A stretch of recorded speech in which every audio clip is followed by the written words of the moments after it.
নমস্কার দর্শক বন্ধুরা, ঝুমা রান্নাঘরে আপনাদের সবাইকে স্বাগত জানাই। শেয়ার করছি মাশরুম কষা বা মাশরুম কারি। কোনো রকম বিশেষ কোনো মশলা ব্যবহার করিনি বা স্পেশাল মশলা ব্যবহার করিনি, সাধারণ মশলা দিয়ে রান্নাটা করেছি। তো মাশরুম প্রথমে আমি গরম জলে বেশ কিছুক্ষণ 1 ঘন্টা মতো ভিজিয়ে রেখেছিলাম। ভালো করে নোংরা ময়লা মাটি সব ভালো করে পরিষ্কার হয়ে যাবে, তারপর ভালো জলে ধুয়ে নিয়েছি। আর ফ্রাই প্যানে সামান্য সাদা তেল দিয়ে মাশরুম, নুন আর কাশ্মীরি লঙ্কার গুঁড়ো দিয়ে হাই ফ্লেমে একটু নাড়াচাড়া করে নিচ্ছি। তো 3-4 মিনিট একটু নাড়াচাড়া করে নিলাম হাই ফ্লেমে, তারপর উঠিয়ে রাখলাম।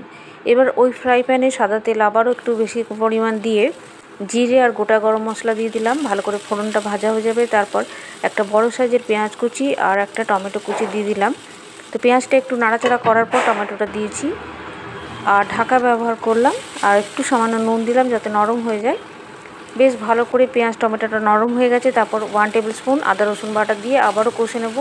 এক্ষেত্রে কোনো মশলা এক্সট্রা ভালো দিইনি, কোনো কাজু বাদাম গুঁড়ো বা দই। এখানে মশলাটা ভালো করে কষে নিতে হবে। তো হলুদ আমি সামান্য ব্যবহার করেছি, 1/2 চামচেরও কম, আর লঙ্কার গুঁড়ো, জিরে গুঁড়ো, ধনে গুঁড়ো 1/2 চামচ করে। আর এখানে আমি 1/2 চামচ বেসনও নিলাম। খুব ভালো করে মশলা নাড়াচাড়া করে ফ্লেমটা কমিয়ে কষে নিতে হবে। আর কাশ্মীরি লঙ্কার গুঁড়ো 1/2 চামচ, আর সামান্য জল দিয়ে দিলাম যাতে মশলাটা আরও কিছুক্ষণ কষে নিতে পারি। বেশ ভালো করে মশলা কষে নেওয়ার পর তেলটা বেরিয়ে আসবে, তাহলেই হয়ে যাবে, বুঝতে হবে মশলা ভালো করে কষানো হয়ে গেছে। তো ঢাকা ব্যবহার করলাম। এবার মাশরুমটা দিয়ে দেবো আর হাই ফ্লেমে নাড়াচাড়া করে নেব। বেশিক্ষণ রান্না হতে সময় লাগে না মাশরুম। আর আমি এখানে 5-6 মিনিট আর ঢাকা দিয়ে দেবো একটু জল দিয়ে, তাহলেই তৈরি হয়ে যাবে। তো আমি গরম মশলার গুঁড়োটা এখনই দিয়ে দেবো আর পরিমাণ মতো নুন দিয়ে দিচ্ছি। দিয়ে দিলাম গরম মশলার গুঁড়োটা।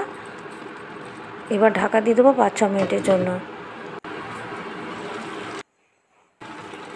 শেষে কসুরি মেথি, ধনেপাতা কুচি ছড়িয়ে দিলে তৈরি হয়ে যাবে। একদম আঙুল চেটে খাওয়ার মতো রান্নাটা হয়েছে, অথচ বিশেষ কোনো মশলা ব্যবহার করিনি। তো বন্ধুরা, রেসিপিটা যদি আপনাদের ভালো লেগে থাকে প্লিজ আমার চ্যানেল সাবস্ক্রাইব করবেন, পাশে থাকা বেল বাটনটা ক্লিক করবেন, তাহলে যখনই আমি নতুন নতুন রান্নার ভিডিও আপলোড করব তাড়াতাড়ি নোটিফিকেশান পৌঁছে যাবে। রান্নাটাকে লাইক শেয়ার করবেন। ভালো থাকবেন, ধন্যবাদ।